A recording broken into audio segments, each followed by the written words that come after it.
bien-aimés, acceptez de vous séparer, acceptez de vous éloigner de tout ce qui n'est pas du Seigneur, de tout ce que le Seigneur ne veut pas. Vous qui continuez à défriser vos cheveux, vous qui continuez à rendre vos cheveux souples, sachez qu'il y a un sort qui vous attend. Et quand ce monsieur m'a expliqué, il m'a dit, nous avions mis des teintures dans la tête. Waouh! Je me dis, waouh, mettre aussi les teintures, c'est mauvais. Il dit, oui. Ce produit qui consume les cheveux et lui change de couleur est aussi un problème. Ça brûle et ça fait mal. Vous qui continuez à le faire, il y a même des servantes de Dieu qui les font. Les autres les utilisent à leur barbe, les autres dans leur tête. Vous changez la couleur des cheveux. Et c'est alors que mon guide avait essayé d'intervenir. Et quand il a intervenu, il me dit, tu vois tous ces gens ici, s'ils se retrouvent dans cet état, c'est parce qu'ils n'ont pas pu comprendre, ils n'ont pas pu accepter de se séparer de ce péché, de se séparer de la convoitise de leur chair. Parce que tu as vu tel a mis la teinture, toi aussi tu as mis. Vous trouvez quelqu'un qui vous prophétise avec des teintures à la tête, vraiment c'est le Saint-Esprit, ou bien ce sont des démons qui parlent en lui. Vous trouvez quelqu'un qui est en train de vous prophétiser, lui qui avait des teintes, qui était des teintes noires depuis sa jeunesse, parce qu'elle a commencé à servir Dieu, elle a maintenant de la réputation, elle est connue par-ci par-là, elle préfère être des teintes clairs. Que vous puissiez nous prêcher, que vous puissiez nous prophétiser, que vous puissiez faire tout cela. Si vous êtes dans ce pratique ici, sachez que votre chemin, ce n'est pas au ciel, votre chemin, c'est enfer. Que l'Éternel Dieu vous bénisse. À Jésus-Christ la gloire, à Jésus-Christ la puissance, à Jésus-Christ l'honneur. Seul Jésus mérite d'être élevé. Écoutez, peuple de Dieu, comme je vous l'ai dit dès le début, ce n'est pas pour un objectif matériel que nous sommes en train de transmettre ce message, mais c'est pour un objectif du changement de la vie de tout un chacun de nous, que chacun cherche à connaître Jésus-Christ comme son seul Seigneur et Sauveur, et que chacun revienne dans le chemin de la vérité. Le chemin de la vérité. Après là, nous avons essayé de continuer encore. Et dans notre continuité, j'ai trouvé un groupe de personnes encore qui avaient des visages, je peux dire, des visages qui sont non identifiables, je peux dire. Des visages bizarres, des visages méconnaissables, des visages drôles quand vous le voyez. Et ma question, je me demandais, mais comment ces gens peuvent avoir de telles couleurs? Parce que sur la terre, je n'ai jamais vu, je n'ai jamais connu des gens qui ont de telles couleurs.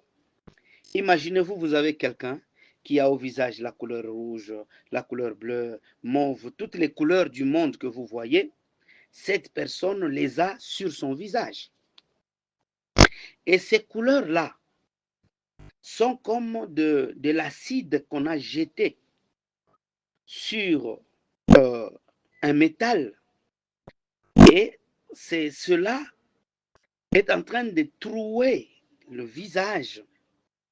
Prenez l'exemple, jeter de l'acide pur sur un habit, vous voyez comment ça consume. C'est comme ça que le visage de ces gens-là était en train d'être brûlé par ces couleurs qui étaient à leur visage. Et cela m'a fait peur. Cela m'a poussé de demander la raison, le pourquoi. Mon guide a encore appelé un responsable de ce groupe et cette personne est venue vers moi, elle s'approche. Je la pose la question, c'est quoi et qu'est-ce qui t'amène jusqu'à être à ce niveau? Il me dit, moi si je me retrouve ici avec tout ce groupe de gens, parce que dans chaque coin, excusez, dans chaque coin, on trouvait une multitude innombrable de personnes,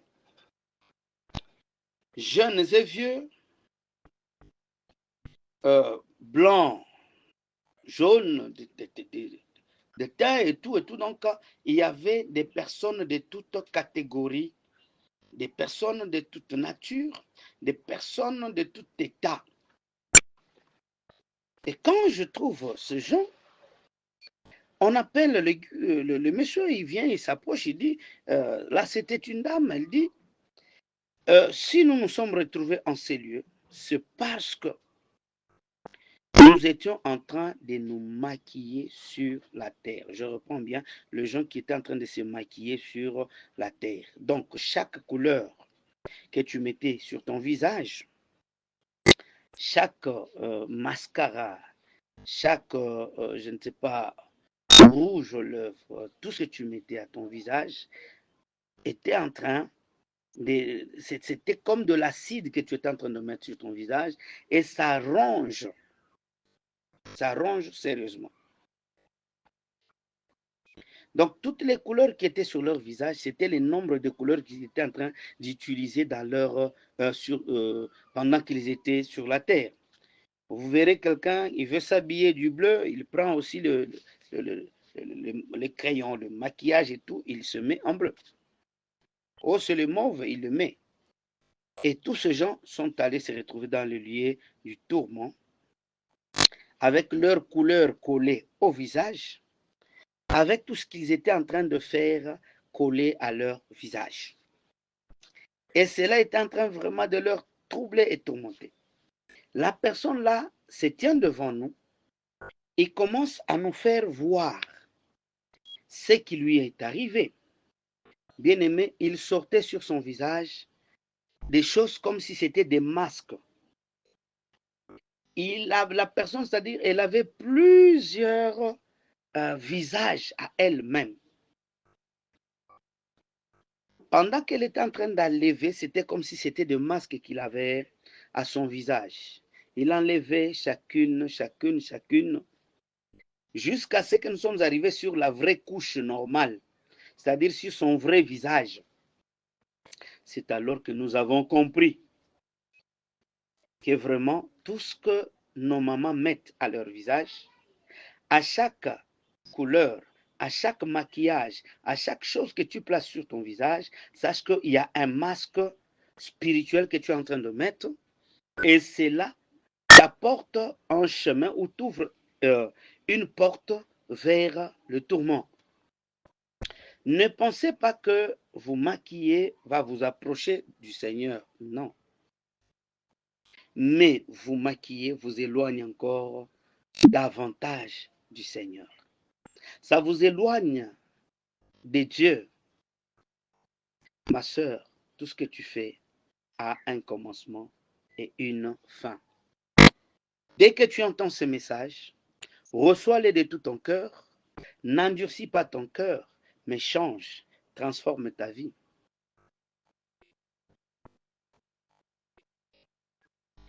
N'ose même pas prendre ce que tu étais en train de te maquiller parce que tu as suivi le témoignage. Tu vas donner à quelqu'un qui va continuer à se maquiller avec. Non. Vous devez le rassembler, le ramener à l'église. On prie pour vous, on le consume, on le brûle et que vous puissiez commencer une autre vie avec le Seigneur. Peut-être vous allez dire que l'apôtre veut nous rendre vieux ou comment? Il veut que nous soyons comme des vieillards ou comment? Ma soeur, mon frère, que tu le veuilles ou pas, tu finiras toujours par être vieux ou vieille.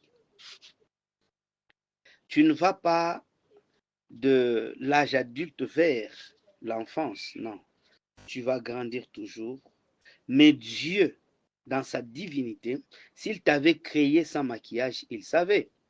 Souvent, j'ai toujours posé cette question aux gens. Si, par exemple, Dieu avait permis, parce que tout est possible chez lui, le jour où tu mets au monde ta première fille, elle sort de tes entrailles avec le rouge aux lèvres. Vraiment, vas-tu nous garder cet enfant? ou bien cet enfant-là, tu vas le jeter. Prenons même l'exemple, tu es africain, ton mari est africaine. Vous mettez au monde un enfant de teint noir, mais avec des cheveux de métis. Vas-tu garder cet enfant? Seras-tu réellement sûr que c'est ton enfant? J'espère que nous devons faire des examens de conscience pour vérifier et comprendre. Prenons l'exemple, tu mets au monde un enfant qui sort de tes entrailles. Mais cet enfant-là, toi tu es noir, ton mari noir, mais cet enfant a un teint clair. Il est métis. Et que tu essaies de faire des examens de conscience dans ta famille, il n'y a jamais eu de métis. Tout, ça ne s'est jamais fait. Réellement, seras-tu cette personne qui sera contente de nous présenter cet enfant comme étant l'enfant de votre couple? Point d'interrogation. Et je vous assure que ça n'a pas été impossible à Dieu de créer quelqu'un avec le rouge aux lèvres. Dieu ne pouvait pas être incapable de créer un enfant avec des boucles d'oreilles. Dieu ne pouvait pas être incapable de créer un enfant directement avec des mèches à la tête. Il en avait le pouvoir, mais s'il ne l'a pas fait, Dieu savait le pourquoi. Nous avons avancé. Le quatrième groupe de personnes que nous avions trouvé, c'était de personnes qui avaient ce qu'on appelle des faux cheveux. Là, j'avais vraiment pitié, je vous assure. J'avais tellement pitié, je vous confirme. La parole du Seigneur nous déclare que tout ce que Dieu a créé, tout ce que Dieu a créé est bon. Il n'y a rien à ajouter et ni rien à retrancher. Ok? Donc, ce que Dieu a créé est bon. Nous n'avons pas droit de retrancher, nous n'avons pas droit d'enlever ce qu'il a fait est bon. Ce qu'il a fait est vraiment bon. Nous n'avons rien à ajouter, rien à retrancher. N'est-ce pas, peuple de Dieu? Acceptez de ne pas vous laisser emporter par la vie de ce monde, par la gloire de ce monde, par les choses de ce monde. Acceptez de vous accrocher à la volonté du Seigneur et à la pensée même du Créateur Jésus-Christ. Donc, n'acceptez pas de faire des choses qui vont déplaire à Dieu, de faire des choses que Dieu n'aime pas. Non, ne faites pas cela. Que l'Éternel Dieu vous bénisse et que la gloire revienne au Seigneur Jésus-Christ lui-même.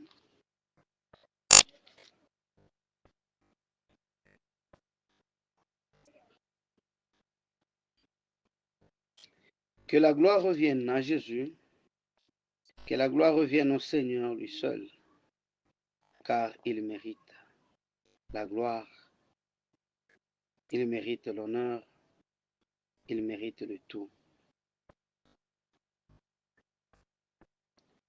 Soyez tous bénis. Et lorsque nous avons avancé, nous avons trouvé ces gens-là qui mettaient des faux cheveux. Qu'est-ce que j'avais constaté chez ces gens-là?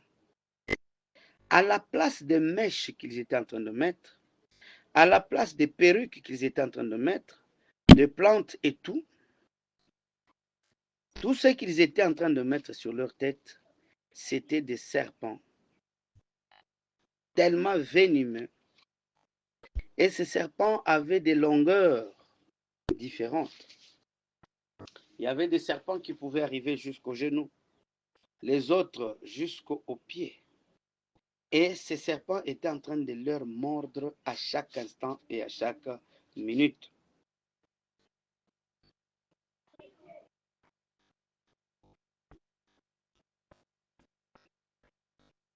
Donc, ces mèches, ces perruques et tout, avaient la forme des serpents.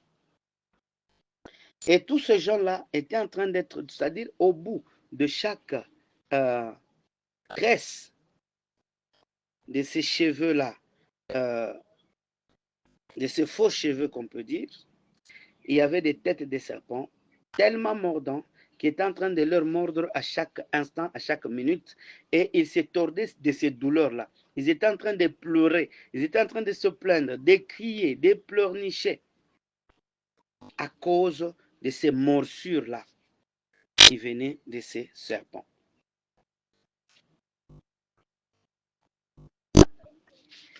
Et ces gens étaient en train de souffrir sérieusement. Toujours dans ce groupe de ces gens, il y a les autres dont leurs cheveux, qui avaient ces tresses-là, les faux cheveux, à chaque fin de leur tresse, il y avait deux mains qui giflaient, qui leur giflaient sérieusement. Et vous allez voir quelqu'un qui se tient debout lui-même, il est en train de recevoir des gifles à partir de sa tête et il tombe en cascade, il tombe en désordre. Et ces gens ont connu une souffrance terrible, une souffrance atroce, une souffrance sans merci. Alors je pose la question, pourquoi à la tête des autres il y a des serpents et les autres ici il y a des mains? On me dit, il y a les autres dont le mèche qu'ils étaient en train d'utiliser ou toutes ces choses-là venaient du monde du ténèbre, et les autres, c'était des cheveux de personnes qui sont mortes avant, et ces gens-là étaient en train de leur frapper parce qu'ils étaient en train d'utiliser leurs cheveux. Ils ont connu des gifles, de frappes sérieuses qui étaient en train de les déstabiliser. Ma soeur, toi qui refuses de prendre tes cheveux-là, tes faux cheveux, et les jeter, les brûler, les consumer, tu as quelque chose qui t'attend. Tu as une souffrance qui t'attend. Bien-aimé, cela ne regarde pas que non, moi je suis servante, moi je suis serviteur, moi je fais ceci, moi je fais cela. J'ai vu ces gens être sérieusement tabassés, sérieusement frappés par les choses qu'ils ont utilisées eux-mêmes pendant qu'ils étaient sur cette terre. Vérifie comment tu mènes ta vie, ma soeur. Vérifie comment tu mènes ta vie, mon frère. Aujourd'hui, il y a même des gens qui sont en train de faire cela, sont en train de se taper la poitrine, des hommes qui sont en train de se faire des tresses et tout. Sachez que cela va vous amener en enfer. Cela va vous amener dans les lieux du tourment. La Bible nous dit que la femme ne sépare ni des tresses, ni de quoi. Essayez de vous vérifier, essayez de regarder ce qu'il y a et changez votre manière de vivre. À Jésus-Christ la gloire, à Jésus-Christ l'honneur, à Jésus-Christ la puissance. Il est le seul qui mérite d'être loué, il mérite d'être élevé, il mérite d'être glorifié dans nos vies. Après, nous avons quitté ces lieux-là, nous avons avancé.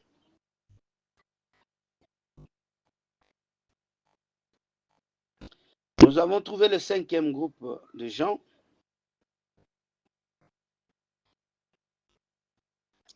Là, nous avons trouvé des gens qui se sont fait de piercing. Je ne sais pas si vous connaissez bien le piercing. Les gens qui ont troué leur nez, qui ont troué leur langue, qui ont troué peut-être leur nombril, pour y mettre des boucles d'oreilles, pour y mettre des choses splendides, en or, en ceci ou en cela, pour leur éclat.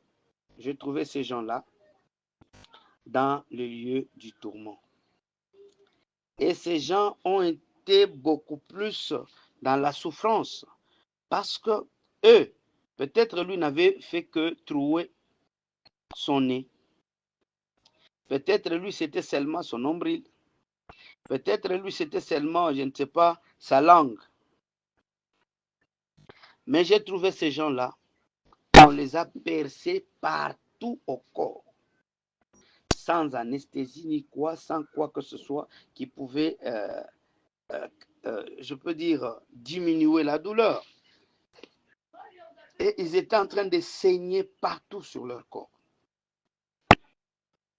Des douleurs sur douleurs. Souffrance sur souffrance. Ils étaient en train de peiner sérieusement. Ils sont percés partout. Si tu avais fait tes piercings avec l'aiguille, ce sont des aiguilles qui viennent de partout dans toutes les directions pour te piquer et tu saignes sans que quelqu'un ne te vienne en aide.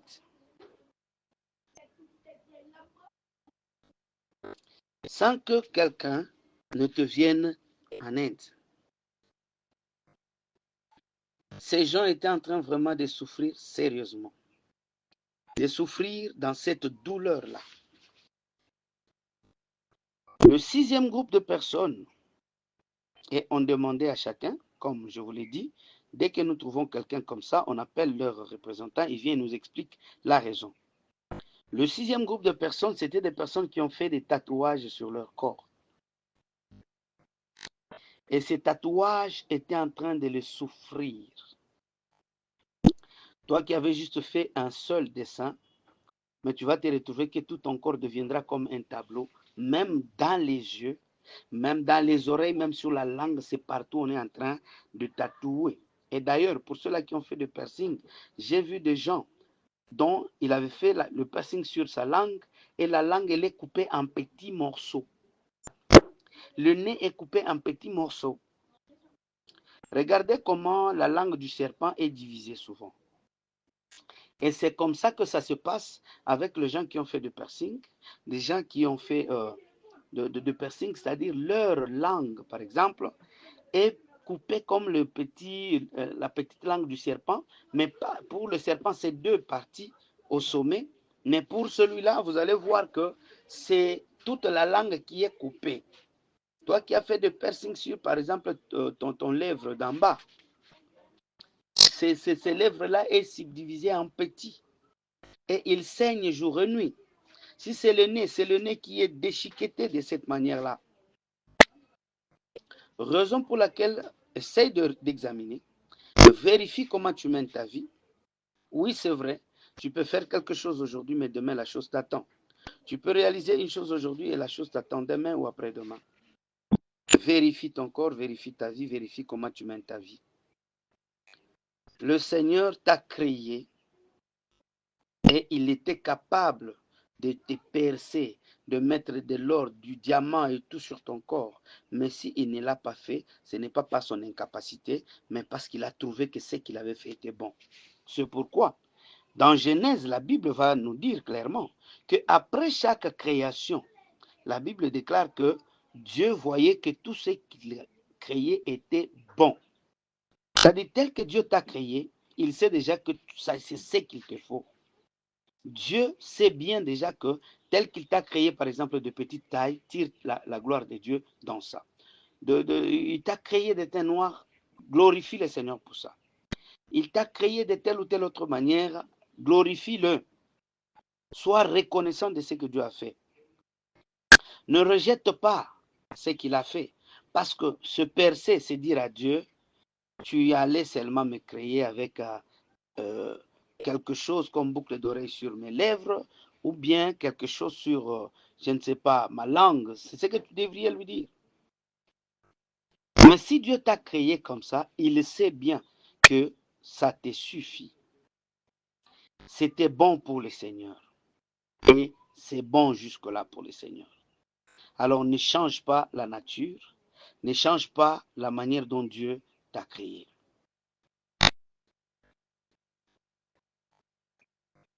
Nous avons avancé, nous avons trouvé un autre groupe de personnes dont on était en train de leur couper la chair de leurs sourcils.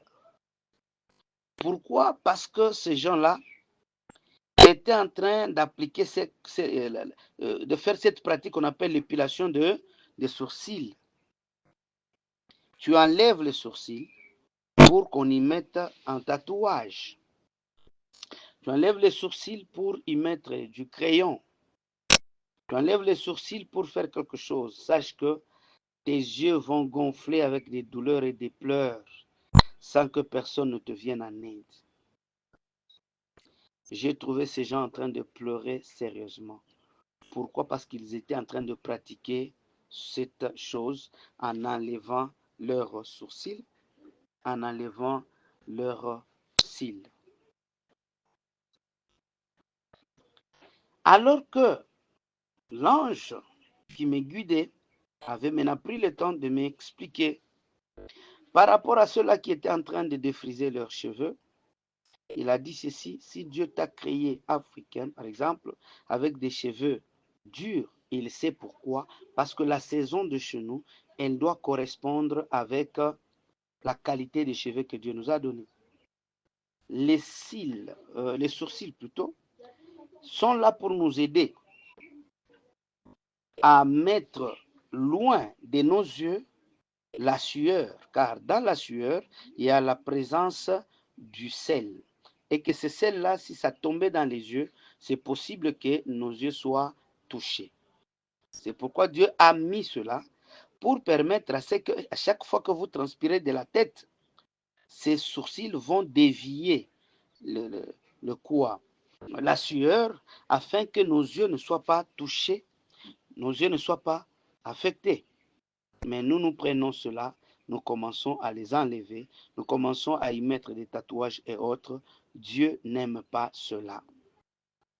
Que Jésus-Christ vous bénisse, que Jésus-Christ vous garde, que Jésus-Christ vous protège et que ce message vous atteigne, vous qui appartenez à l'Éternel, vous qui appartenez à Jésus-Christ, que ce message apporte un plus à votre vie, que ce message apporte une réponse positive à nos attentes. Que l'Éternel Dieu nous bénisse. Je tiens à signaler pour ceux qui sont dans la ville de Lubumbashi qu'à partir du 27 octobre jusqu'au 31 octobre, nous aurons une conférence qui aura lieu dans cette ville de Lubumbashi, plus précisément sur l'avenue Kasai ex-Munongo, non loin du bâtiment Ghana. Et dans la salle Patmos, c'est là que nous serons avec les autres serviteurs de Dieu qui ont connu cette même expérience que nous autres, qui vont provenir de par-ci par-là. Venez nombreux répondre à cette invitation. Ça sera pour votre bénédiction et pour la réussite de l'œuvre du Seigneur. C'est sur l'avenue Munongo ou ex-Kasai, au numéro 23, non loin du bâtiment Grana, non loin du grand marché musée. Donc pour tous ceux-là qui viendront par exemple de la Katouba, ils peuvent juste prendre l'avenue des usines, ils montent vers notre référence Kintembo du côté gauche. Pour ceux-là qui peuvent provenir du Kasapa, Rwashi, Golf, Jekamine, dès que vous arrivez sur Kintembo, essayez de descendre vers le marché musée à votre droite, juste après le bâtiment Grana. Il y a la première galerie, deuxième galerie, c'est la partie des anciens combattants, je crois là où il y avait les ex-anciens combattants, et non loin de là, il y a une salle, il y a une galerie peinte en rouge grise, et cela, le groupe ou le groupe Patmos, c'est là que vous allez trouver la salle dans laquelle nous allons passer nos activités, cette conférence qui va vous bénir. Ça sera une conférence où le Seigneur sera au rendez-vous pour aider le malade, répondre à la prière de ceux qui ont des difficultés, aider plus d'une personne, de ceux-là qui vont se déplacer de par-ci par-là. Pour ceux-là qui proviennent du côté Kenya, Bongonga, Megastore et Taba Congo, Kanvangu, dès que seulement vous arrivez au centre-ville, prenez l'avenue Kassai, montant vers Kintembo, toujours à votre gauche. Là, ce sont ceux-là qui viennent de la Katuba, Kenya, Kanvangu, Kampemba, Bongonga et partout là-bas. Voilà la référence. C'est du 27 au 31 octobre que cette conférence aura lieu et il y aura des intervenants de par-ci par-là. Les autres qui vont provenir de l'Europe et les autres qui proviendront de Kinshasa, nous serons ensemble dans cette salle pour partager la parole du Seigneur, pour donner en détail tout ce que nous sommes en train de donner comme témoignage. Et je suis certain que la gloire du Seigneur sera au rendez-vous. La main de Jésus-Christ sera là pour nous soutenir et nous aider dans ce grand travail. Que l'Éternel Dieu vous bénisse, que l'Éternel Dieu vous soutienne et je vous salue de partout. Soyez bénis. Nous sommes toujours en train de continuer avec ces deuxièmes villages. La suite, vous l'aurez, je crois déjà demain, vous aurez déjà encore une autre suite pour cette phase de personnes qui ne s'étaient pas dépouillées. Si vous vous retrouvez dans ça, changez. Prenez juste une décision de changer votre manière de vivre. Prenez une décision de sortir vraiment dans cette situation où vous vous retrouvez aujourd'hui. Essayez de chercher la grâce et la main du Seigneur. Que Jésus-Christ continue à vous soutenir. Que Jésus-Christ soit avec vous et que la gloire lui revienne. Nous savons bien que c'est un travail qui n'est pas si facile. Soutenez-nous en prière. Soutenez-nous aussi dans ce grand combat afin que nous soyons capables de transmettre tout ce que le Seigneur avait mis dans notre cœur, tout ce qu'il nous avait mis dans le chemin, afin que nous puissions venir vous transmettre ces grands messages et que la gloire revienne toujours à Jésus seul. Soyez tous bénis et que la main de Dieu soit continuellement sur vous, au nom de Jésus-Christ. Prions. Éternel Dieu, nous rendons encore gloire à ton nom pour la réussite de ce travail d'aujourd'hui et nous les lançons pour que ton peuple écoute et que ce peuple soit capable de comprendre, de changer et de te revenir, toi le seul et vrai Dieu, Jésus-Christ de Nazareth. Seigneur, nous sommes confiants